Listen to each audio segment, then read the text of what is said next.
Hi everybody, it's Julessa, and in this week's video we're going to talk about sketchbooking and mood boarding. Now I know what you're thinking, I don't need to do these things. Well, I'm going to give you a few reasons why it might be a good idea and why I do it. So let's get to the bench. Before I start talking about sketchbooking and mood boarding the way I do it now, I thought it would be really interesting for you to see what it looked like before I started putting thought into my process. So this is what my sketchbook looked like before. And as you can see, it's not much of a sketchbook.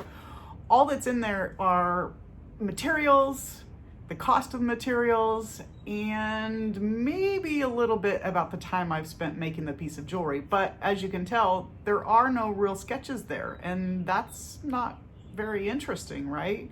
So I learned some new techniques through art school that were very helpful for me, and those are the things I'm going to talk to you about today, so I can show you a new page of my sketchbook and you can see the big difference between what I did then and what I'm doing now.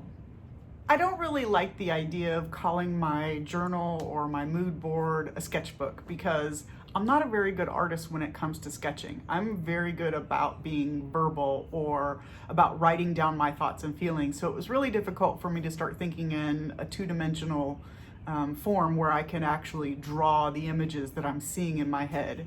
So instead, one of the first things I did was start thinking about a word that was associated with the inspiration that I chose. So for example, I was out riding my motorcycle and we stopped for a quick break and I just saw this most beautiful stream with the water running down and it just seemed so peaceful. So I took that word peaceful and started writing down all the things that I thought about while I was on that trip, what I was thinking at the time I saw those things, and I really started to come up with all of these great ancillary ideas that were things that I could use in that same concept and that same idea. So the first question I asked myself when I started to work in my book was, what is the story I want? What is the story that I want people to know about these pieces that I'm planning? And that story could be, like mine was, a trip that you took. It could be a color or a shape or a form. It's got to be something that resonates with you, not just some random thing on the side of the street that, yeah, it looked interesting, but there really is no story behind it. If there isn't a story behind it when you first start, you can create a story around it before you ever even get to the point where you're actually making it. The next thing to figure out is the why. Why is this story important to me and why does this inspire me? Is it because it made me remember a childhood event? Did it make me think about somebody I haven't seen in a long time? Or maybe it just makes you feel happy, and that's perfectly okay. You should always be thinking about the things that make you happy and will connect to your buyers about who you are as an artist and as a person, because they want to know both. It's not just the artistry that they're concerned about.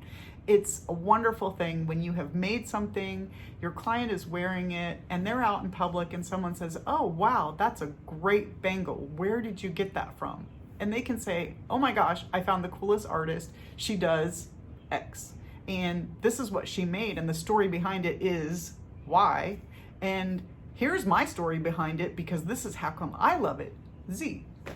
These things are what your collectors and your buyers and your galleries want to know in order to feel connected to you and not just the piece of jewelry. That piece of jewelry is just a representation of who you are as an artist and as a person. Now you're thinking, what do I do next? I know what the story is, I know why the story is important to me, but how do I execute this? Ask yourself how. How am I going to translate these feelings and emotions and imagery into a piece of jewelry? That is what this section of your book should be about, is the technical aspects of the work that you want to complete. The materials, the textures, the colors, the forms, the shapes, everything that you need to know about executing this design should go in this section. And it's very important for you to work through this because we all know silver right now is not cheap. Or if you're working in gold, it's definitely not cheap. So you don't want to waste any of your material. I do recommend that you work on what we call a maquette or a model, whether you use paper or cardboard, copper or brass, it doesn't matter, but figure out how to construct your construct your piece before you actually get to your final product, because you'll save yourself a lot of frustration and you may keep from wasting a lot of material. This is what my sketchbook looks like today. There are women on motorcycles, there's some crazy 1970s fashion, and oh yeah, the hair, of course. There's even some women in dresses from the 1920s on motorcycles from the early days. And then last, there's some photos of, or a photo of a woman today, the typical motorcyclist. On the second page, there are images that I took from one of the trips that I was on, and those were things that inspired me about this collection as well. Now I'm ready to go on to the stage of actually sketching. Sketching used to be the worst part of doing this whole process for me because I'm a perfectionist. I don't like that my drawings suck, and I'll say it quite frankly, they suck. But there were two things that I did that helped me to get over that fact and to work in my sketchbook at least a few times a week. And the first thing was I broke out all of my artist materials. Anyone who knows me knows that I have artist materials up the wazoo. I have color pencils, I have markers, I have paper, I have stencils, I have just about anything you could possibly imagine to create artwork that I don't use because I'm a terrible artist when it comes to two-dimensional drawing. So I break those things out. I have a calligraphy pen, I have some ink, I have, like I said, lots of artist materials. But anyway, I use those things to get myself to sit at the bench and actually work on my drawings. The second thing that I did was finally get over myself. My drawings might be crap, but I'm never gonna be a great artist, so I just had to accept that fact. Draw what I can, convey the information I'm trying to convey, and remember to myself that this is a book for me. It's not for anybody else. No one else is gonna see it, and if they do see it, it's not a big deal. So, break out your favorite artist materials, sit down and start sketching, and don't worry about what the outcome's gonna be, just do it. So I'm gonna leave you on this note.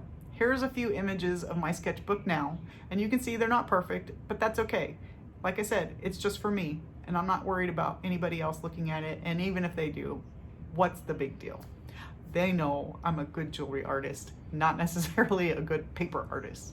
Anyway, I hope this video was helpful for you, and if so, give me a like. If you have any questions or just like to comment on what I talked about today, leave them down below the video. I'd love to hear from you.